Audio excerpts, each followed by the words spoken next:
Live from New Delhi, you're watching DD India News Hour, India's voice to the world. I'm Preeti Kaur. Coming up in the next 1 hour. Several of Donald Trump's cabinet and administration picks targeted with bomb threats and swatting.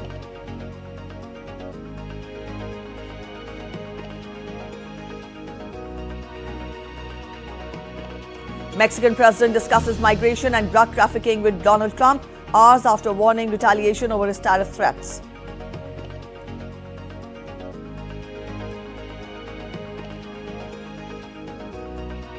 The US gears up for one of the busiest travel days ever as Thanksgiving Day travel starts. A record 80 million expected to throng to the airports, railways and hit the road this year.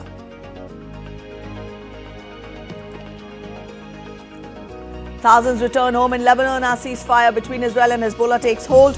UN term ceasefire, the first ray of hope amid darkness. India expresses deep concern on the arrest of priest Chinmay Krishna Das and violence against Hindus in Bangladesh. Protests by various groups continue in Kolkata.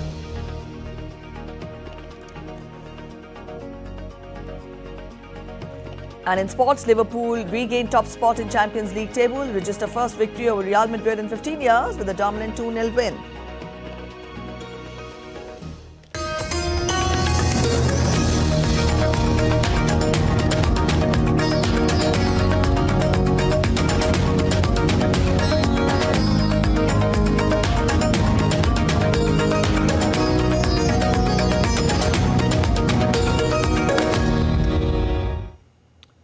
President-elect Donald Trump's incoming cabinet members and other political appointees have been targeted with bomb threats.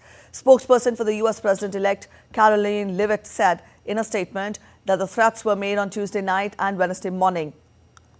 And also, the law enforcement acted quickly to ensure safety of those targeted. Elisa Stefanik, a U.S. representative from New York and Trump's pick to serve as U.S. ambassador to the United Nations, said in a statement on Wednesday that her family home had been the target of a bomb threat. Later on Wednesday, Lee Zeldin, a former U.S. representative from New York and Trump's choice to head the Environmental Protection Agency, said that he and his family had been targeted.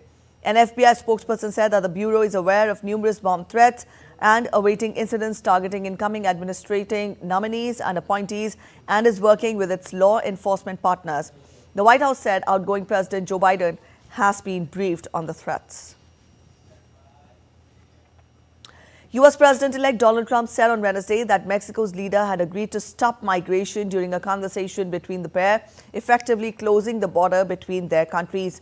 Earlier, Mexican President Claudia Sheinbaum said that she had an excellent conversation with Trump. Writing on social media, she said that both sides addressed Mexico's strategy regarding the migration phenomena, and she shared that caravans are no longer reaching the northern border as they are being addressed within Mexico.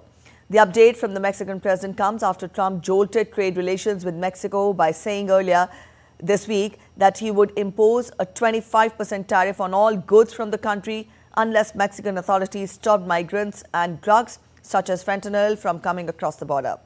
The move raised concerns over the potential impact on Mexico's economy, which relies on trade with the U.S.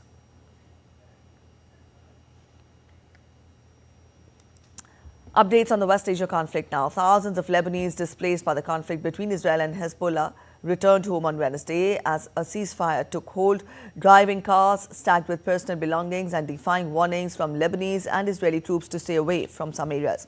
The truce in Lebanon could give reprieve to the 1.2 million Lebanese displaced by the conflict and the tens of thousands of Israelis who fled their homes along the border.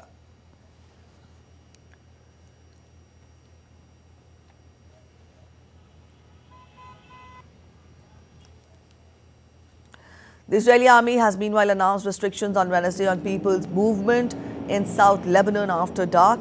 Israeli army spokesperson Daniel Hagari advised Lebanese civilians to stay away from the area where the Israeli forces are stationed.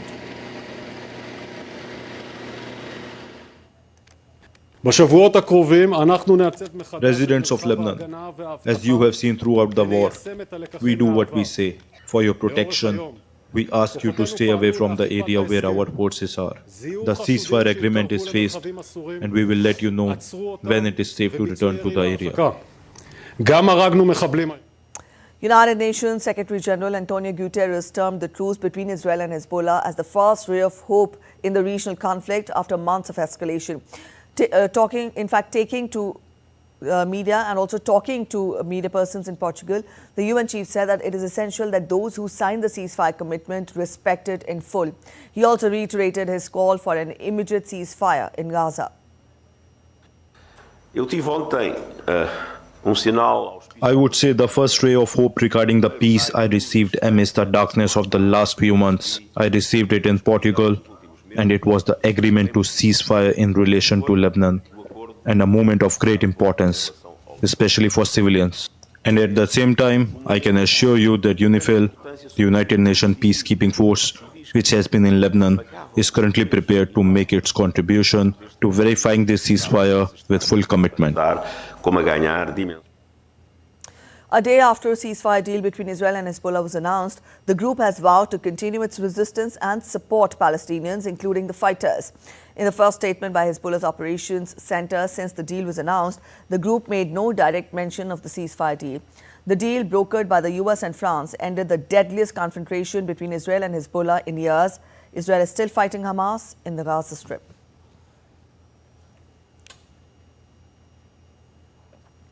Israel will appeal against the International Criminal Court's arrest warrants for Prime Minister Benjamin Netanyahu and former Defense Minister Yoav Gallant.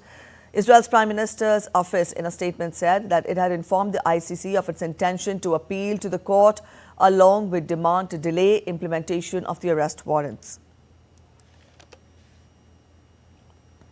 The ICC issued arrest warrants last Thursday for Netanyahu, his former defense chief, and Hamas military leader Ibrahim al-Masri for alleged war crimes and crimes against humanity in the Gaza conflict. ICC spokesperson Fadi al-Abdallah, meanwhile, told journalists that if requests for an appeal were submitted, it would be up to the judges to decide. The court's rules allow for the UN Security Council to adopt a resolution that would pause or defer an investigation or a prosecution for a year, with the possibility of renewing that annually.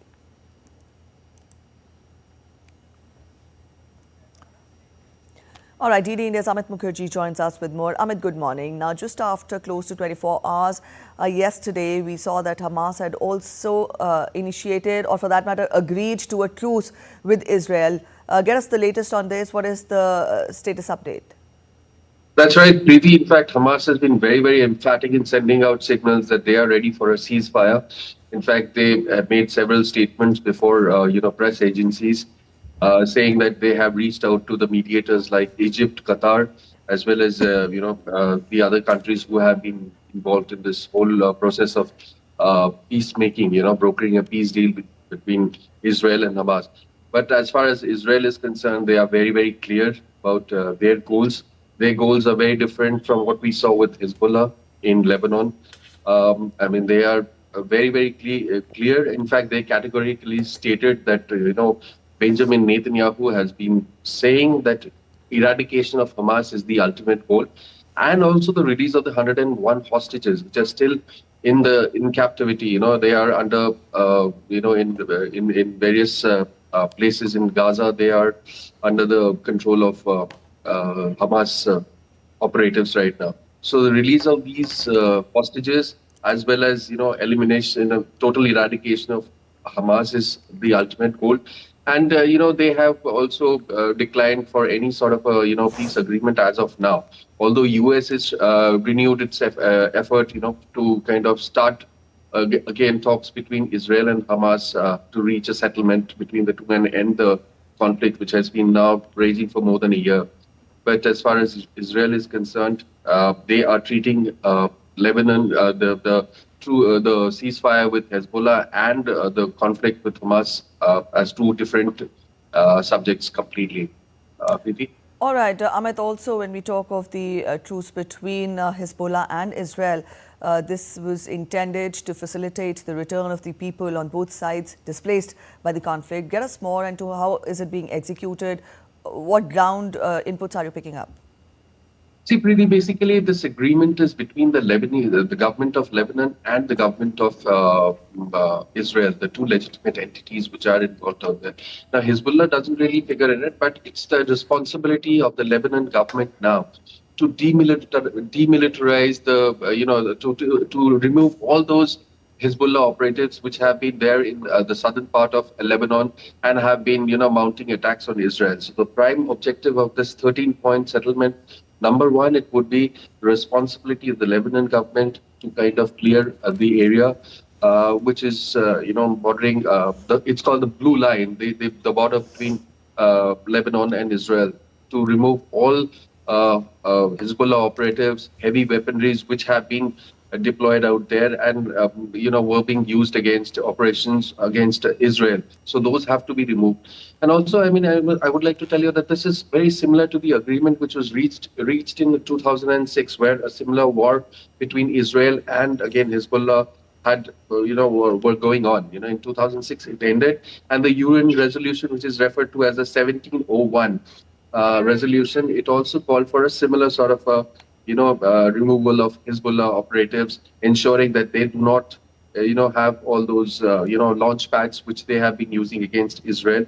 Also, this agreement very clearly states that, Lebanon government will not allow any rebuilding of infrastructure which was being used by Hezbollah.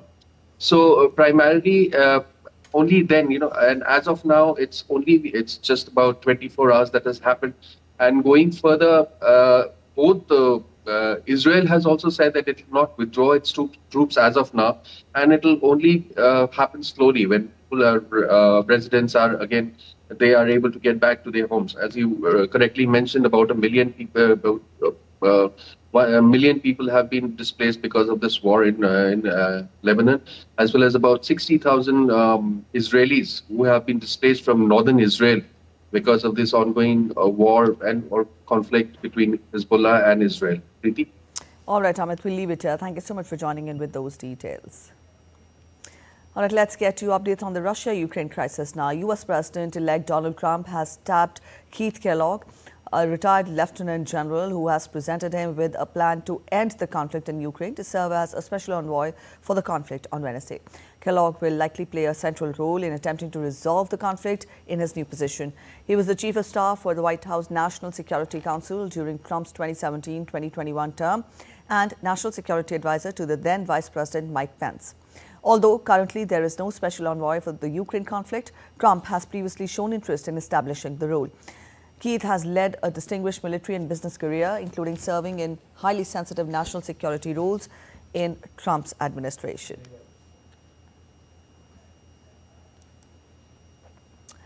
While Russia's deputy UN ambassador Dmitry Polyansky said any decision by Trump's incoming administration to cut support for Ukraine would be a death sentence for the Ukrainian army on Wednesday. Speaking to the UN Security Council, he's accused the outgoing Biden administration of trying, through its increased support to Ukraine, to create a mess both in Russia and with the new team in the White House, and said that Zelensky was terrified of the return of Trump. He added that Russia had repeatedly offered to negotiate, but Ukraine have favored escalation. The likelihood of who's coming to power is something which Zelensky tried very hard to ignore. He even violated diplomatic niceties. And even if we are to lay to one side the prediction that Donald Trump will cut assistance to Ukraine, which for the Ukrainian army would essentially be a death sentence, it is becoming clearer that he and his team will in any case conduct an audit of the assistance provided to Kiev. And the outgoing American administration is actively egging it on in doing this, and it's trying as much as it can to make a mess both in Russia and with the new team in the White House. The Russian Foreign Ministry on Wednesday said that an idea being floated in some circles that the West should give Ukraine nuclear weapons was insane, and that preventing such a scenario was one of the reasons why Moscow went into Ukraine. We regard this as madness. This is absolute madness, which on the one hand is being imposed by Westerners on a certain part of the political. I cannot say the word establishment on this gang in Ukraine. They are being incited, paid and drilled on this topic. They are using it as a certain factor, sometimes even some kind of motivation. I don't know what this motivation is for, suicide or what, but one way or another, we are recording all of this. This is a kind of propaganda idea that is stimulating for the West, which they periodically throw at the Kyiv regime. Для Запада Nordic and Baltic states and Poland on Wednesday said that they would step up support for Ukraine in the coming months, including to country's defense industry, and invest in making more ammunition available. The leaders held a meeting at the Swedish government's country retreat in Stockholm for talks covering transatlantic relations, regional security cooperation, and a common policy in the conflict in Ukraine. Our nations are already the largest per capita contributors of military assistance to Ukraine. We will enhance our efforts, including to defense industrial production in Ukraine, and invest to increase Ukraine's ammunition supplies. We strengthen Ukraine's energy infrastructure to help them through the winter, and we support them on their path to EU and to NATO. All of us have made historic investments in the strengthening of our armed forces, and we all agree to prioritize defense spendings. Adding money beyond NATO's 2% default will be needed. You're watching DD India News Hour. We're heading for a short break, but after the break, it's 4th Thursday of November and people gear up to celebrate Thanksgiving across the US. Tamil Nadu and Puducherry and coastal Andhra Pradesh brace up for rainfall as deep depression over southwest Bay of Bengal continues to move north-northwestwards. A cute golden tiger is the center of attraction at a zoo in Thailand. Stay with us for a quick glimpse of this cute baby tiger.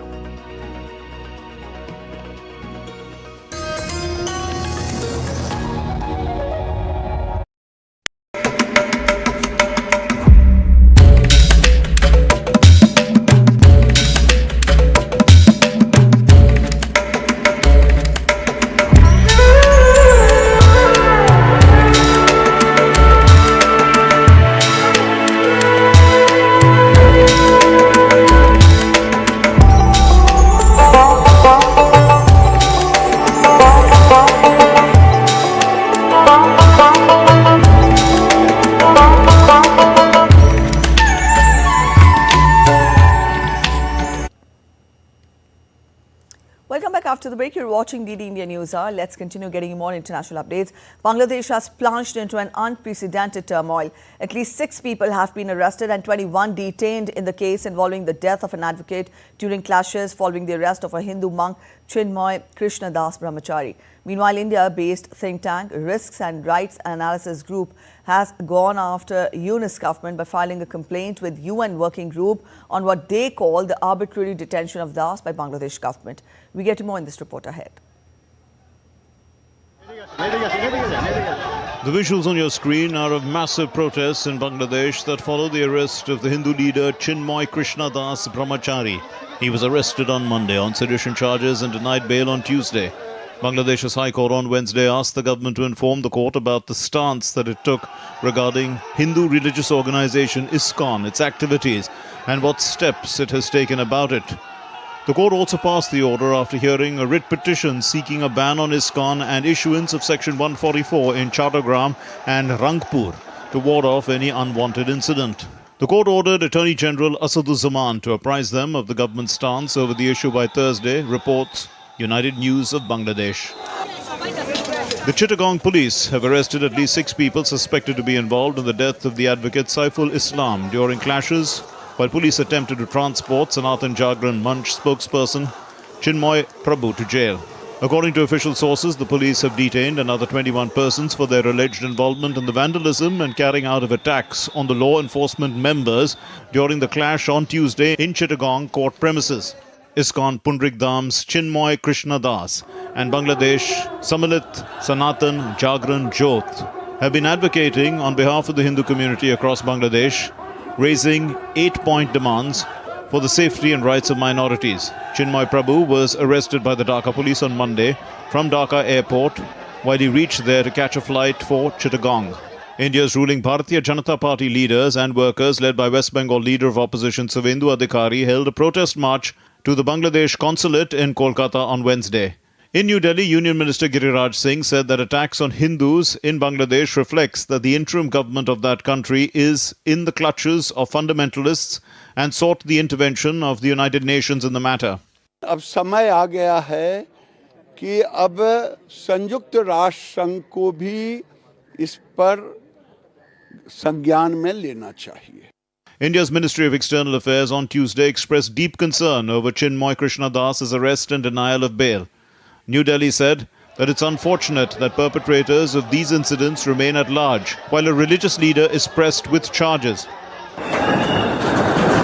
Amid widespread violence and social unrest, the Rights and Risks Analysis Group on Wednesday filed a complaint with the UN Working Group against illegal and arbitrary detention of Chinmoy Krishna Das Brahmachari.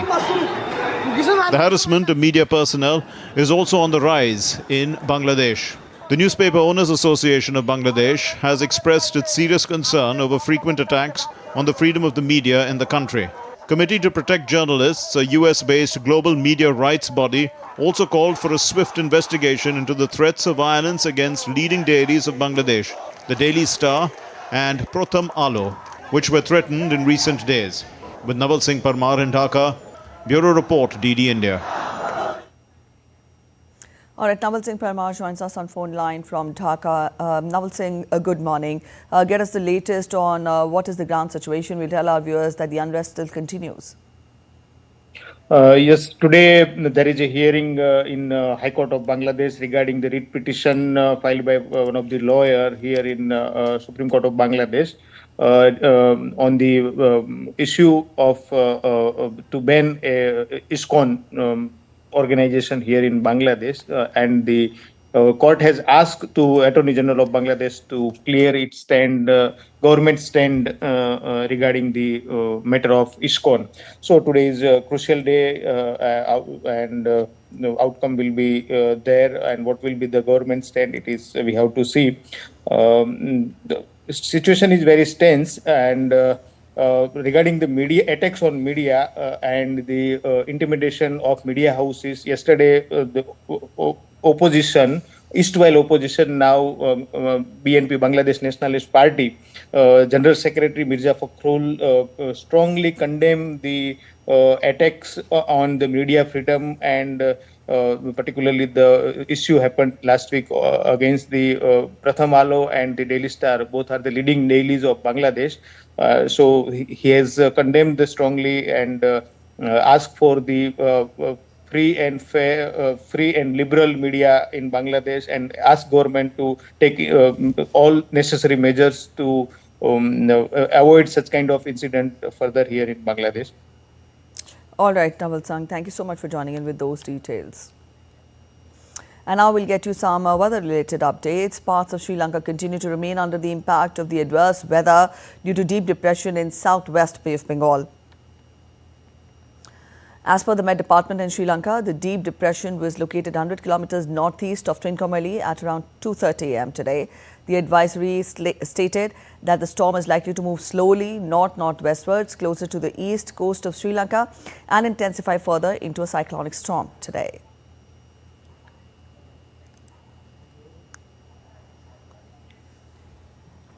While deep depression is expected to reach near India's North Tamil Nadu Puducherry coasts around Saturday morning, the Met Department said that light to moderate rainfall at a few places accompanied with isolated thunderstorm and lightning is very likely over coastal Tamil Nadu and Puducherry, coastal Andhra Pradesh today, and heavy to very heavy rainfall in isolated places over coastal Andhra Pradesh and Yanam from today till Saturday.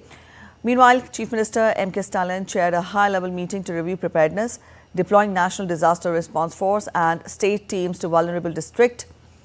Relief camps, medical teams and 24/7 emergency operation centers have been set up to tackle the situation. Fishermen have been advised to avoid the sea, while Chennai faces traffic snarls and minor disruptions due to waterlogging.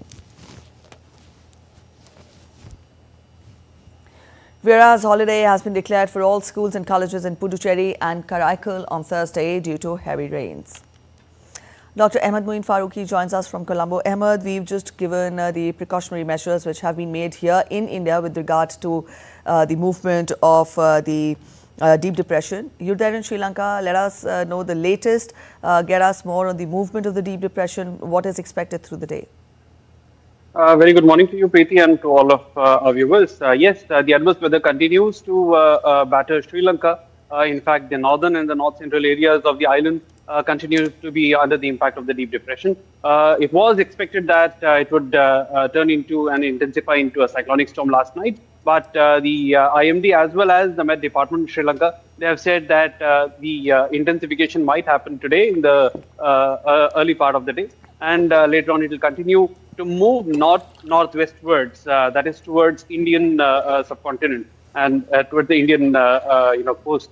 Currently speaking, the deep depression lies about 100 kilometers to the northeast of Trincomalee from the eastern coast of Sri Lanka. And because of the impact of the deep depression, it has put the entire life out of gear in Sri Lanka. The reservoirs are near the danger mark. In fact, some of the reservoirs have already come to the spillover level, and the gates have been opened already, including at Deduru Oya as well as several others. In fact, at the same time, it is also pertinent to note that so far the death toll because of the adverse weather conditions in Sri Lanka has reached 4, while 6 are still they are missing and they are yet to be found. At the same time, yesterday, the president of Sri Lanka, Dissanayaka, had held a meeting, and he had instructed all the concerned officials of the departments which are dealing with the relief work to intensify the work so that the relief measures reach the affected people in the affected areas at the earliest possible time. At the same time, we also have to note here that more than 15,000 people have already been provided relief and shifted to safe shelter homes in various impacted and affected areas in Sri Lanka. Meanwhile, we expect that the storm will continue its northwestward course, and further updates, if we receive from the Met Department as well as the Disaster Management Center in Sri Lanka, the same would be updated to our viewers. All right. At this point, I would bring in DD India's Anbarasan Elango, who is joining us from southern India's Chennai. Anbarasan, we've just told our viewers that the deep depression is expected to hit Tamil Nadu and Puducherry coast around Saturday morning, but we've also updated our viewers about the precautionary measures that have been made by the administration there. You tell us, how has the morning begun today? Yeah, actually, the Indian Meteorological Department has predicted this deep depression in the southwest Bay of Bengal may intensify as a Bengal cyclone, but it now delayed around around 12 hours. Actually, the expected deep depression into a cyclone, it may hit on the Puducherry to Chennai coast, particularly the center of the cyclone, the eye point will be reaching the Marakanam. So the deep depression is still on that level, and it not yet intensified as a cyclone yet. And also the precautionary measurement and taken across all the districts of coastal Tamil Nadu, particularly the Mayiladuthurai, Nagapattinam, Kadalur districts, where the expected cyclone may hit. And also the Chief Minister yesterday held a review meet regarding this preparation. And Indian Coast Guard also given a warning, and also particularly the fishermen, they given warning to not venture into the sea. And also the low-lying area of Chennai, particularly last year there is a flood situation in Tamil Nadu, in Chennai. So this time also, and particularly November, December, we can get a heavy rainfall in Chennai. So the heavy rainfall in Chennai. So the low-lying area of Chennai also intimated, and all the local authorities, particularly Chennai Corporation and also the coastal district administration, on full swing to the precautionary measurement across Tamil Nadu. And the schools and colleges today actually opened, and yesterday it's announced a start. So right now the situation, the heavy rainfall is not yet registered in Chennai region. That is the latest update from the Chennai and also the coastal districts of Tamil Nadu. All right, all right. Thank you so much. Thank you so much, Farooqi ji, for joining in with those details, and also Elango for joining us with those updates. Those were our correspondents joining us from Chennai, Anbarasan Elango, and Dr. Ahmed Muin Farooqi joining us from Sri Lanka, telling us about how preparations are being made both in Sri Lanka and in India with regard to the deep depression. The movement continues. We'll keep you updated. Meanwhile, a 3-year-old female golden tiger at a zoo in Thailand is making waves on the internet for its cuteness.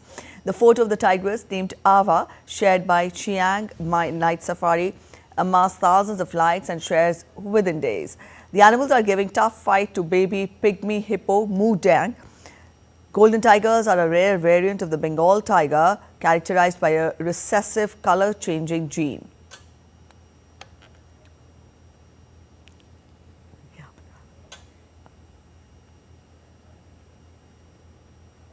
A short break ahead on DD India News Hour, but after the break, what all is lined up in Parliament today? Stay with us to know. GMM leader Hemant Soren to take oath as Jharkhand Chief Minister for the fourth term. Fire and emergency services in Odisha exhibiting firefighting and modern rescue equipments.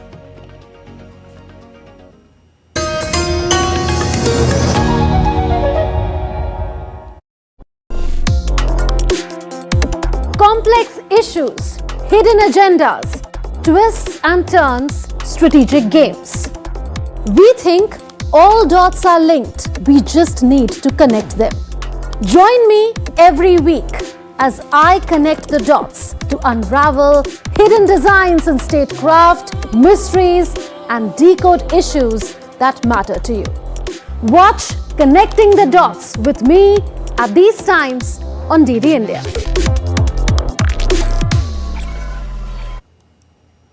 Welcome back. After the break, you're watching DD India News Hour. Let's get to updates on today's proceedings in the Parliament. India's Finance Minister Nirmala Sitharaman will move the Banking Laws Amendment Bill in the lower house of the Parliament for consideration and passage. The bill aims to amend the Reserve Bank of India Act 1934 in addition to Banking Regulation Act, among other bills. The Railways Amendment Bill 2024 will also be taken into consideration in the lower house. The Oilfields Regulation and Development Amendment Bill 2024 and the Bharatiya Vayuyan 2024 are the bills that will be taken into consideration and passage in the upper house of Parliament. Jharkhand Mukti Morcha leader Hemant Soren will be sworn in as the 14th Chief Minister of the state of Jharkhand on Thursday. Governor Santosh Kumar Gangwar will administer the oath of office and secrecy to Soren. Now, this will be the fourth stint of Soren as the Chief Minister. He retained the Barhat seat in the recently held assembly polls. While JMM said that only Hemant will take oath from the party on Thursday, Congress and RJD did not divulge their picks. In the recent assembly elections, Soren's GMM-led alliance secured 56 seats in the 81-member assembly, elected MLAs in the incoming 6th Jharkhand assembly. Incumbent Lok Sabha and Rajya Sabha MPs of the state have also been invited to attend the function. The India-Singapore bilateral military exercise Agni Warrior 2024 begins today in Maharashtra. The primary objective of the three-day exercise is to enhance professional military interactions between the artillery units of both sides by sharing best practices. Another interesting component that the exercise will see is providing a platform for cultural exchanges, thereby strengthening the bond between the two nations. With 2025 set to mark 60 years of diplomatic relations between India and Singapore, both ministers had agreed to further step up defence cooperation and achieve new milestones. They also consented to extend the bilateral agreement on the Joint Military Training Army for additional 5 years.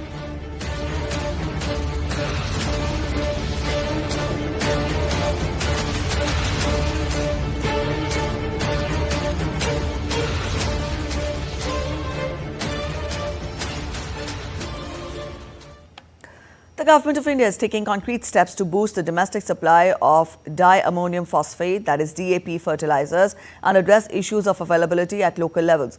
Despite challenges, the Department of Fertilizers said that it has taken numerous steps to maintain adequate supplies of DAP. India is dependent upon the imported supplies of DAP to meet the demand. At present, approximately 60% of the DAP availability is met by imported supplies. Moreover, domestic production also depends upon the import of raw materials. The department pointed out that the Red Sea crisis led to the diversion of vessels via Cape of Good. In this Rabi 2024-25 season, quantities exceeding 17 lakh tons of DAP arrived at various ports and were sent to states in October and November this year. Almost 6.5 lakh tons of domestic production were further made available to the states.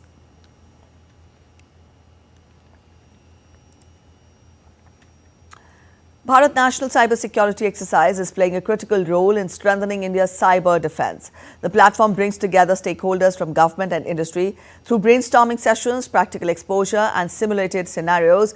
Bharat NCX is shaping the future of India's cyber strategy. TD India's correspondent Shubhendu Ghosh gets us more on this. The Bharat National Cybersecurity Exercise is underway in New Delhi from 18th to 29th November with an aim to equip critical sector organizations with skills to tackle modern cyber threats. Wednesday witnessed two important launches, National Cyber Reference Framework and National Cyber Range 1.0.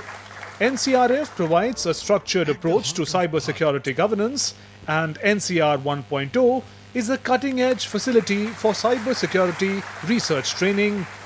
To tell you very frankly, cybersecurity is something which cannot be seen in isolation. And the Honorable Prime Minister has mentioned previously, it is no longer cybersecurity, it is national security. It is not only restricted to cyber. Cyber is a part of each one of our day-to-day life. Be it an aspirant who is selling vegetables, or be it somebody who is at the apex level or at the apex corporate level. Cyber affects each one of us. And a loss or a cyber attack on anyone is felt as bad. So that is why it is very important for us to be, firstly, be cyber aware, ensure cyber hygiene, and have a workforce which is totally cyber security trained. The hands-on training sessions at Bharat NCX 2024 provides participants with practical exposure through simulated scenarios, enabling them to enhance their proficiency in cyber incident response and resilience building techniques. The significance of the National Cybersecurity Conclave is that it represents a quantum leap forward in terms of thought process, in terms of the commitment of the government towards more inclusive approach and towards recognizing the fact that the private sector can play a very important role. That's the reason why today we are having the CISO conclave, where we are having CISOs not just from various sectors within the government, but from the private sector. Today, a critical information infrastructure, a big chunk of this is already in private hands. So this kind of a national conclave becomes a melting pot. Meanwhile, Bharat Cybersecurity Startup Exhibition at the venue showcased innovative solutions from India's leading innovators. Bharat NCX 2024 is organized by National Security Council Secretariat in collaboration with Rashtriya Raksha University. India is ranked among top 5 countries most affected by cybercrime in the world. Initiatives like National Cybersecurity Exercise aims to ensure that India's cyber defense remains robust and future-ready. With camera person Anand Kashyap, Shubhendu Ghosh for DD India, New Delhi. All right, Bharat Cybersecurity Startup Exhibition is focusing on areas like threat intelligence, operational tech security and advanced analytics, highlighting India's entrepreneurial potential in cybersecurity. Now, the startups talk to DD India about cybersecurity issues and their domain expertise. So cybersecurity has become quite robust now, may it be for individuals, organizations, small, medium or large scale businesses. In this age of AI hacking and cyber threat scenario, antiviruses and threat protection systems are not enough. So people say that I have an antivirus, I have a firewall, I'm protected. Not exactly, because it's more robust and complicated. So Cyber Digita Consultants, we have gone ahead and built a cybersecurity system which is 100% made by India, made for analysts. So we've made it a complete comprehensive cyber defense platform. Cybersecurity, I would say the significance of cybersecurity in India is very huge. Why? Because the potential is huge and it's become the second largest data hall of India itself, because next to China we are the largest. And data becoming more and more secure and more important for everyone in the industry. It has become very good. And as an organization, we as an InSpark, we are a part of Amrita University, which is basically a startup company incubated under Amrita University itself. We've been here for the last 5 years, and starting from Amrita itself, we are managing the large installations of Government of India itself from a cybersecurity stand-up. So cybersecurity in current phase of India is growing because bigger and bigger, is getting bigger day by day. The requirement of cybersecurity tool, because as we are large in population and also the systems are getting online, huge amount of data is being collected. So our platform is completely integrated with us AI/ML and it's AI/ML, and so we are increasing the efficiency by up to 60%, and also the SOC analyst, which and do the analysis of the all the SOC tools, their man hour is decreased by 90%. So, like I said, 42 Labs is into quantum safe, post-quantum cryptography based cybersecurity solutions. We primarily take care of data, we take care of access, and we take care of digital operations, which is almost the entire gamut of digital security. So it's a platform that helps you secure your data, users, and operations. So in the context of today's exercise, Bharat NCX, cybersecurity has to be thought of in two prongs. The first approach would be Atmanirbharta, which is indigenous. The second is every company has global aspirations. So from that perspective, what you build for today has to last longer. And now we take a look at other stories making it to the headlines from across India. A toxic gas mixed with HCl leaked in the Ankampally district of the South Indian state of Andhra Pradesh on Tuesday afternoon. One worker died while receiving treatment for inhaling toxic gas, and 9 others are undergoing treatment. Meanwhile, Ankampally district collector Vijay Krishnan visited the injured people at the hospital to take cognizance of the situation. US Ambassador to India Eric Garcetti participated in a plantation drive at Agartala Airport on Wednesday, where he planted a sapling. Airport Authority of India is actively involved in greenery initiatives. As part of its 80th anniversary celebrations, the authority decided to plant 80,000 saplings across India. Fire and Emergency Services of Eastern State of Odisha has organized a firefighting and modern rescue equipment exhibition. The exhibition displays new and advanced technologies that can be used during an emergency. The department also showcased 10 dogs recruited to help search and locate victims stuck under debris during earthquakes. You're watching DD India News. We're heading for a short break, but after the break, stay with us to see what's lined up for International Film Festival of India's closing ceremony today. And in sports, India's hockey team thrashed Thailand by a massive 11-0 in its opening match of Men's Junior Asia Cup in Muscat.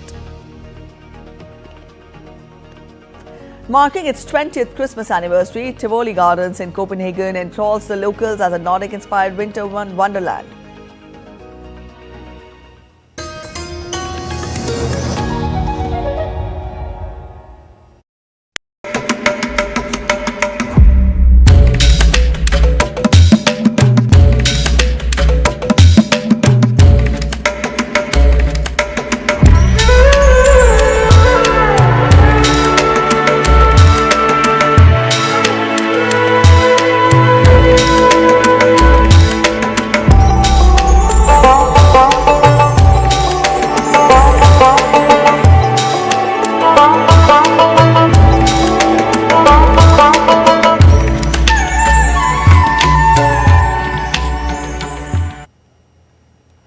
Welcome back after the break. You're watching DD India News Hour. The International Film Festival of India 2024 concludes today, bringing the 9-day celebration of cinematic excellence to an end for this year.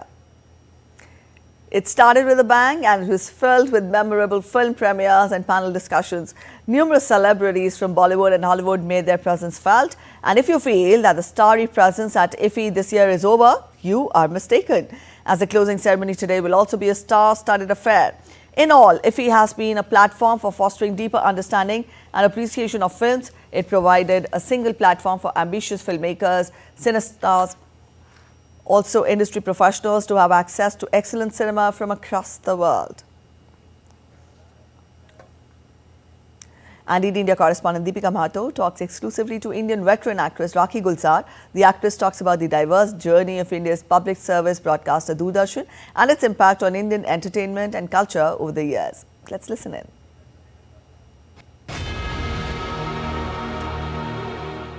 We have with us the legendary Indian actress Ms. Rakhi Gulzar, who's come here for the promotion of the film Amar Boss. Ma'am, thank you so much for exclusively talking to DD India.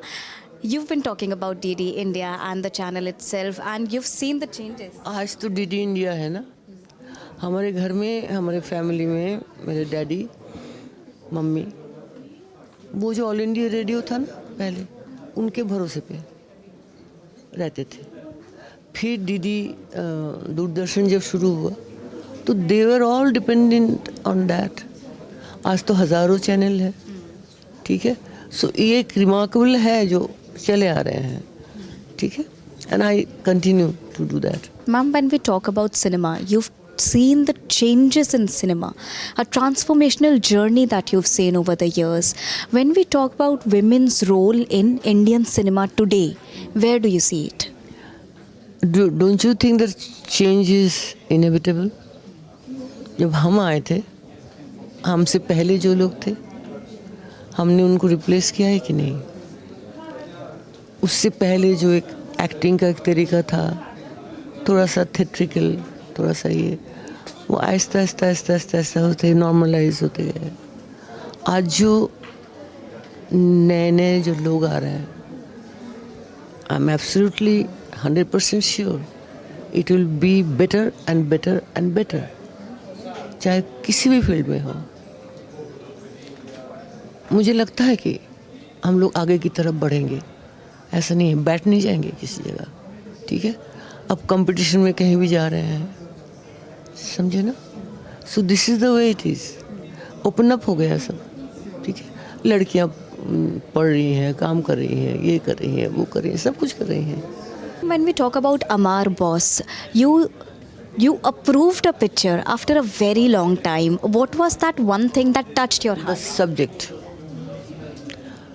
You just watch the film and you will realize that why I have accepted the film.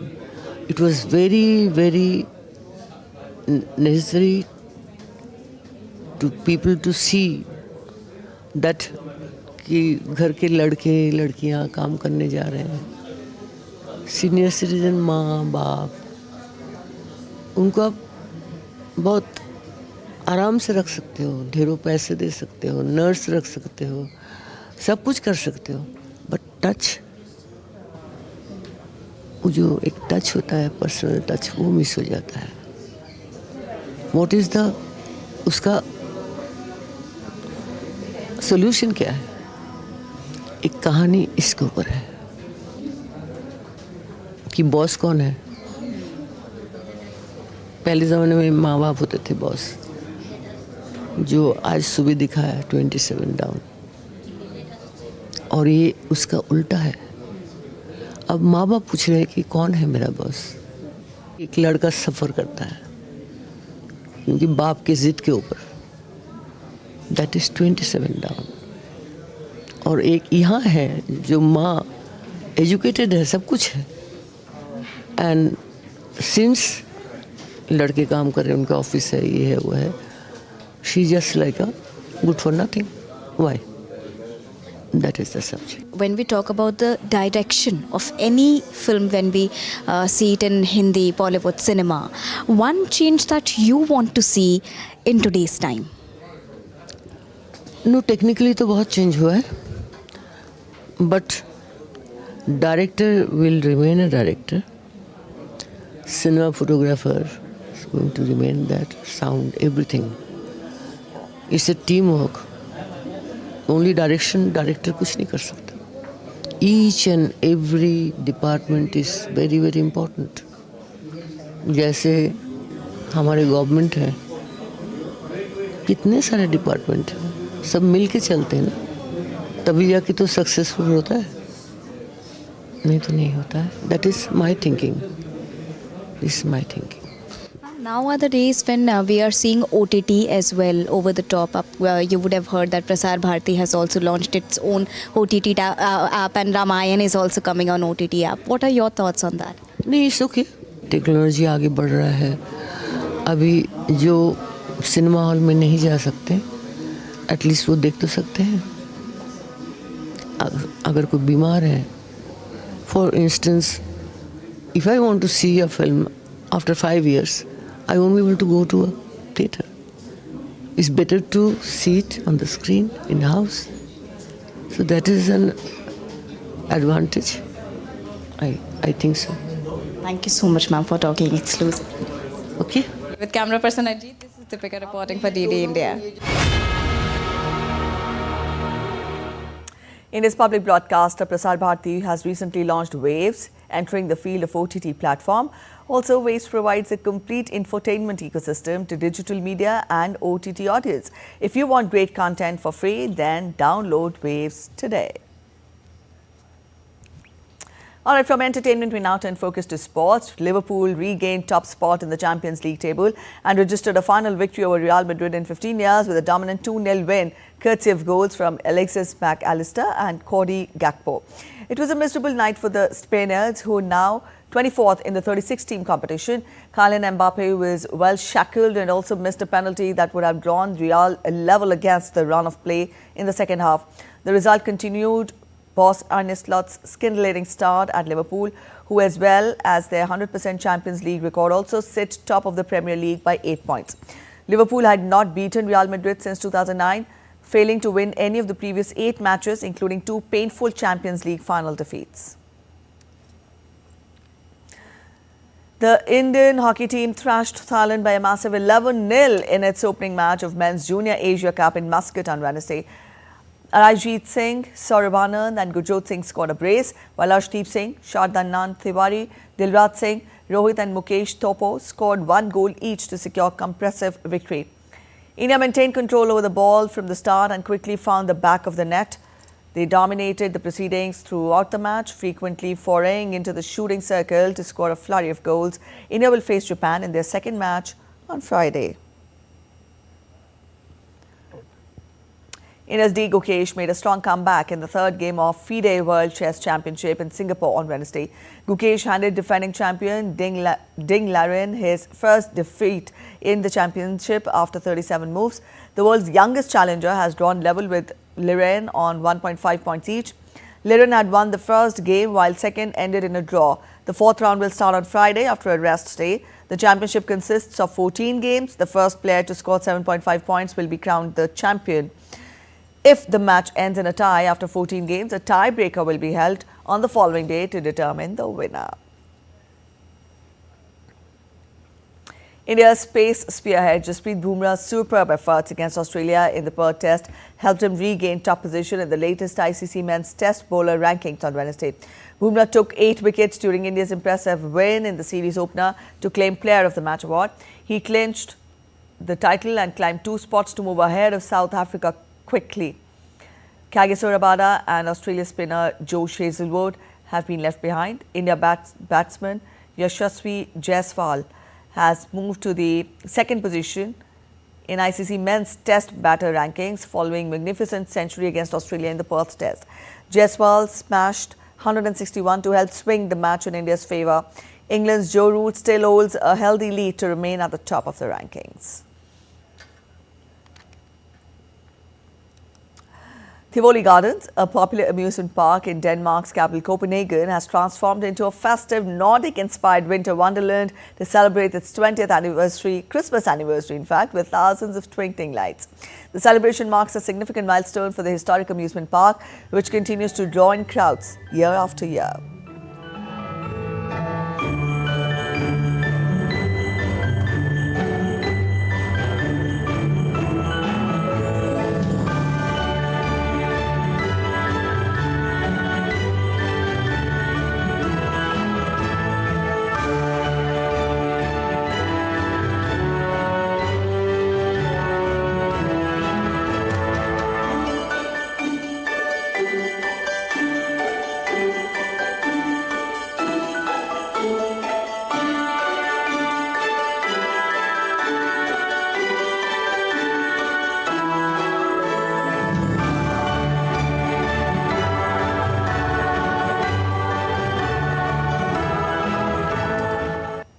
Alright, that's it in this edition of DD India News Hour, but let us know your thoughts on the news of the day.